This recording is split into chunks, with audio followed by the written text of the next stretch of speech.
শ্বশুর বাড়ি নিয়ে আসলাম 7 কেজি মিষ্টি আর 3 কেজি রসমালাই।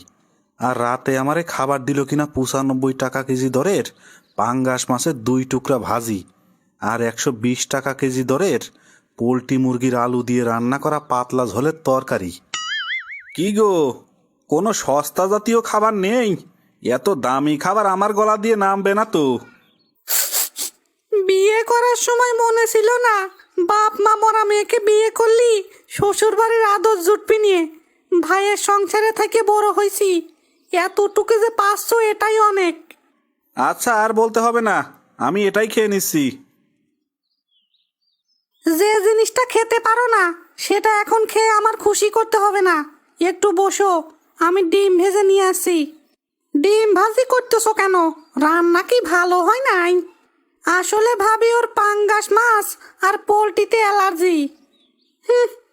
বড় লোক জামাই তো, তাই গরিবের খাবার মুখে ওঠে না। কি ব্যাপার, এইভাবে হাঁটতেছো কেন? তোমার পেটে কি গ্যাসের সমস্যা দেখা দিয়েছে নাকি?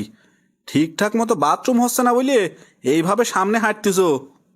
তুমি যাও, ফ্রেশ হয়ে আসো। আমি অবশ্য ঠিকই জানি ও কেন এমন করতেছে। এই ভাইয়া, দরজা খোলো। কি রে, ছুটির দিনই এত সকালে ডাকতেছিস যে? ভাইয়া, 10:30 বেজে গেছে, তোমাদের জামাইকে এখনো নাস্তা দেওয়া হয়নি। ডাকছিলাম ফ্রিজের চাবিটা নিতে, নাস্তার জন্য ফ্রিজ থেকে ডিম আর সবজিগুলো নিতাম আর কি। আর বইলো না, ফ্রিজ লক করে রাখি তোমার ভাইয়ের জন্য। তোমার ভাইয়ের ডায়াবেটিস তো, তারপরেও ফ্রিজ খুলে শুধু মিষ্টি খায়, এই জন্যই লক করে রাখি। ভাবি, রাতে আমি যখন ডিম নিলাম তখন ফ্রিজটা লক করা ছিল না, আর ভাইয়ার ডায়াবেটিসও নেই। মানে তোর ভাবি ঠিকই বলছে রে, আমার আজকাল ডায়াবেটিস দেখা দিছে। আচ্ছা, আর ভাবির সাফাই গাইতে হবে না, এখন ফ্রিজের চাবিটা দাও।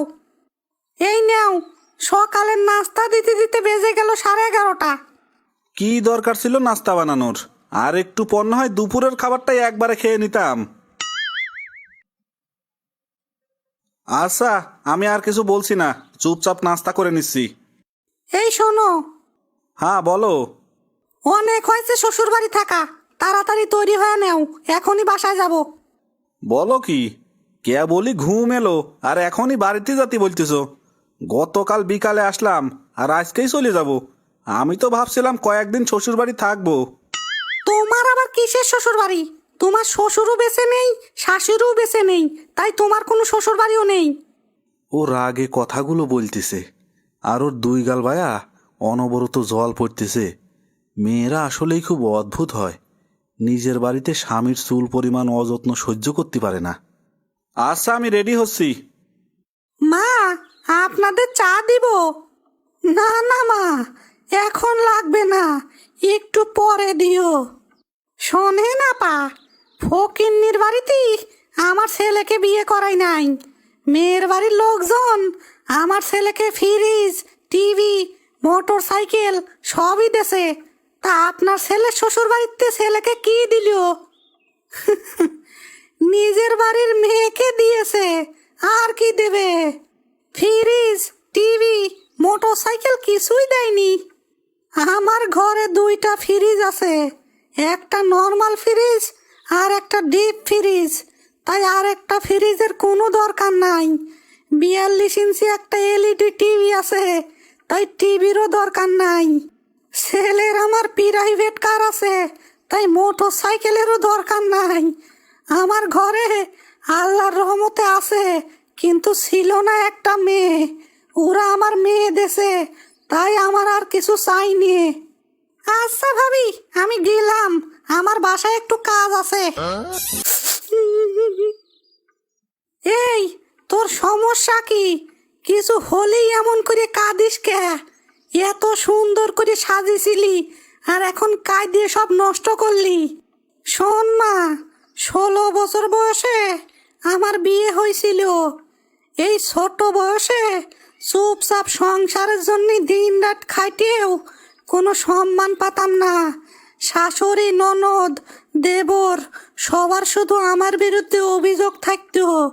এক সময় বুঝলাম আমার চুপ থাকাটাই আমাকে কথা শোনানোর কারণ। তারপর থেকে আর চুপ থাকি নাই। তখন সবার দোষগুলো আঙুল দিয়ে দেখায়া দিছি। একটা কথা মনে রাখবি, যখনই তোর উপর অন্যায় হবি তখনই প্রতিবাদ করবি। যদি চুপচাপ থেকে সহ্য করতে যাস তাহলে পারে কিন্তু এই চোখের জল ফেলতে হবি। আপনি ঠিকই বলছেন মা। এই শোনো, আমার ভাই ভাবি আমাদের বাসায় আসবি। এই নাও বাজারের লিস্ট, এই বাজারগুলো নিয়ে আসো। মা এদিকে আসো। কি হয়েছে বল। মা, আমি তো ভাবছিলাম 1 কেজি ওজনের পাঙ্গাস আর 1.5 কেজি ওজনের একটা পোলট্রি মুরগি আনবো, কিন্তু তোমার বৌমা যে লিস্ট দিল তাতে তো দেখতেছি পুরো বাজার মাথায় করে আনতে হবি। সব সময় বইয়ের পিছনে লাগিস কে? যা তো সামনেতে, যা আনতে বলছে সেইগুলো নিয়ে আয়। আচ্ছা, যাচ্ছি যাচ্ছি। 3 পদের গোস্তের সাথে 4 পদের মাছের তরকারি রান্না হয়েছে আজকে আমার বউয়ের ভাই ভাবির জন্যে। ভাবি, বড় লোক জামাইয়ের বড় লোকই খাবার গলা দিয়ে নামছে তো। শোন বোন, আসলে আমি আইছিলাম একটা দরকারে। তোর স্বামীর তো অনেক আছে, আর আমার অবস্থা খুব একটা ভালো যাচ্ছে না। আমি চাইছিলাম তোর নামে মা যে জমিটা লিখি দিয়ে গেছিল সেটা বিক্রি করিয়ে ব্যবসার কাজে লাগাতি। তুই এই জমিটার দাবি ছাড়িয়ে দেবন। আমি কেন দাবি ছাড়বো? আর এই দাবি আছে বলেই বাপের বাড়ি যায় আমার জামাই আর আমি পাঙ্গাসের ভাজি আর পোলট্রি মুরগির ঝোল দিয়ে 4টা ভাত খাতে পারি। এখন যদি দাবি ছাড়িয়ে দেই তাহলে পারে তুমি আর তোমার বউ আমারে আর আমার স্বামীকে ফকির মিসকিন ভাবে তাড়াইয়া দিবা। তোমার অবস্থা এখনো এতটা খারাপ হয়নি যে আমার ছোট বোনের জামাই গেলে একবেলা ভালো কিছু খাওয়াতে পারবা না। আমার জামাই তো আর প্রতিদিন তোমার বাসায় যায় বসে থাকে না। এইসব কি বলছো তুমি? তুমি চুপ থাকো। আর ভাবি, আমার ভাই যখন তোমাদের বাড়িতে যায় তখন কি তুমি ভাইয়াকে সকাল 8টার নাস্তা দুপুর 12টায় দাও নাকি? আর আমি এতটাও ছোট লোক না যে তোমাদের আড়ালে ফ্রিজ থেকে কিছু নিয়ে আমার স্বামীকে খাওয়াবো। আমি আমার ভাগ ছাড়বো না। যখন সময় হবি তখন ঠিকই আমি আমার ভাগ বুঝে নেব। আচ্ছা হয়েছে, আর বলতে হবি নে, আমরা তোদের বাড়িতে চলে যাচ্ছি। আসলে আমাদের সমাজে প্রতিনিয়তই এই রকম দৃশ্য দেখা যায়, কিন্তু হয়তো বা এই গল্পের স্বামীর টাকা ছিল বলে তার কারণে স্ত্রীর কষ্টটা একটু হলেও কম লেগেছে, কারণ সে উত্তর দেওয়ার জন্য সাপোর্ট পেয়েছে। কিন্তু একবার ভাবুন তো, এখনও হাজারো মানুষ আছে যাদের মা নেই, বাবা নেই, বরং ভালো একজন স্বামীও নেই।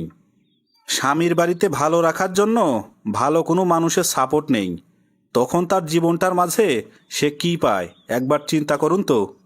একটা কথা মনে রাখবেন, আমরা সবাই কারো না কারো স্বামী, কারো না কারো ভাই, কারো না কারো ননদ, কারো না কারো ভাবি। সবাই একবার নিজের দিক থেকে ভেবে দেখবেন। একটা কথা মনে রাখবেন, আপনি পাথর মারলে পাথর, ইট মারলে ইট ঠিকই ফিরে পাবেন।